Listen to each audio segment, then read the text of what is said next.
वैसे तो साल 2020 महामारी के चलते पाबंदियों का साल था, लेकिन राजनीतिक उठापटक देश में बदस्तूर जारी रही। इस साल भी नेताओं ने पाले बदले, सरकारें बनी, बिगड़ी और सियासी रस्साकशी चलती रही। आइए नजर डालते हैं इस वर्ष हुई कुछ महत्वपूर्ण घटनाओं पर, जिन्होंने देश की राजनीति पर व्यापक असर डाला।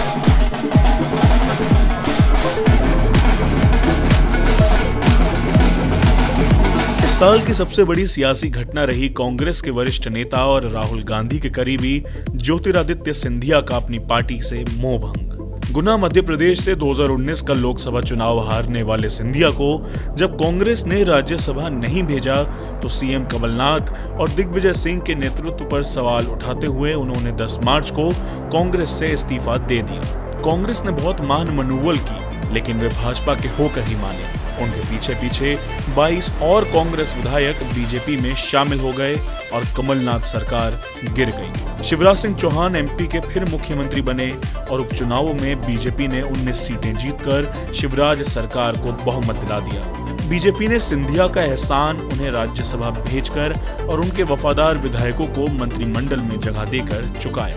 दूसरी बड़ी राजनीतिक घटना घटी बिहार में, जहां कोरोना काल के दौरान एकमात्र विधानसभा चुनाव हुए। इस दो तरफा मुकाबले में एक तरफ था जेडीयू बीजेपी गठबंधन और दूसरी तरफ आरजेडी कांग्रेस का महागठबंधन। बीजेपी के तमाम भावनात्मक मुद्दों के खिलाफ विपक्ष ने चुनाव लड़ा जमीनी मुद्दों पर। बात हुई रोजगार, कोरोना काल में हुए पलायन, शिक्षा और स्वास्थ्य की। 15 साल पुरानी एनडीए सरकार को इसने पूरी तरह बैकफुट पर धकेल दिया और विपक्ष की रैलियों में भीड़ जुटने लगी, लेकिन नतीजों ने सबको चौंका कर रख दिया। 125 सीटों के साथ जहां एनडीए ने सत्ता में वापसी की, वहीं महागठबंधन को 110 सीटों से ही संतोष करना पड़ा। नीतीश कुमार 7वीं बार मुख्यमंत्री बन गए, लेकिन सीटें गंवाने के चलते उनके जलाल में कमी आ गई। दूसरी तरफ सधा हुआ चुनाव लड़कर तेजस्वी यादव ने यह साबित किया कि वो लंबी रेस के घोड़े हैं। शायद तेजस्वी के चलते ही अब तक बिहार की एनडीए सरकार स्थिर नहीं हो पाई है। इस साल कांग्रेस का संकट लगातार जारी रहा। 2019 के लोकसभा चुनाव में मिली शर्मनाक हार के बाद राहुल गांधी ने पार्टी अध्यक्ष पद से इस्तीफा दे दिया था और कांग्रेस को फिर सोनिया गांधी की ही शरण में जाना पड़ा था।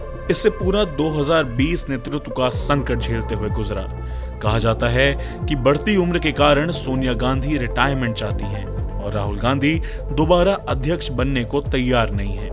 नेतृत्व को लेकर तस्वीर साफ न होने से बुजुर्ग और जवान नेताओं में खींचतान बढ़ी, जिसका नतीजा पहले एमपी और फिर राजस्थान में देखने को मिला।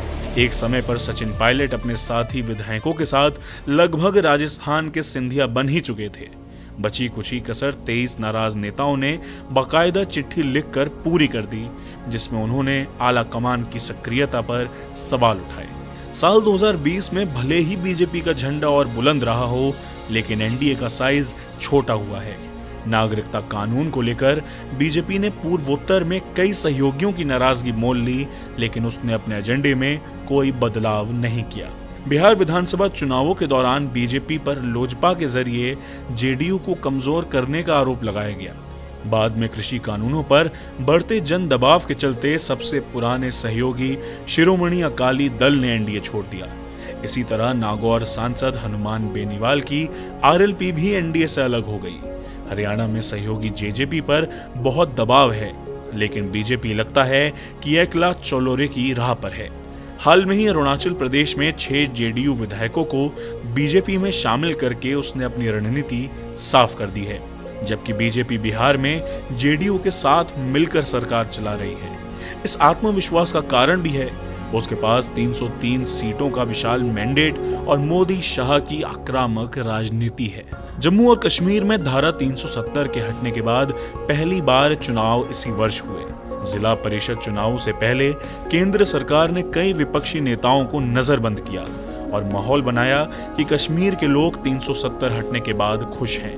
चुनावों से पहले पीडीपी और एनसी समेत 6 पार्टियों ने गुप्तकर गठबंधन की घोषणा की, जिसे बीजेपी ने भारत विरोधी और गद्दार तक करार दिया। पर चुनाव में जो नतीजे आए, उन्होंने एक उलट तस्वीर पेश की। जहां गुपकर गठबंधन को 248 सीटों में से 110 पर जीत मिली, वहीं बीजेपी को केवल 70 सीटें मिली। बीजेपी कश्मीर में केवल 3 सीट जीत पाई, जबकि जम्मू में गुपकर गठबंधन ने बड़ी सेंध लगाई।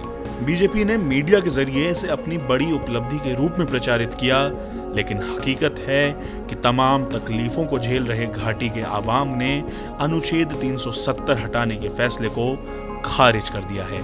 ब्यूरो रिपोर्ट, गो न्यूज़।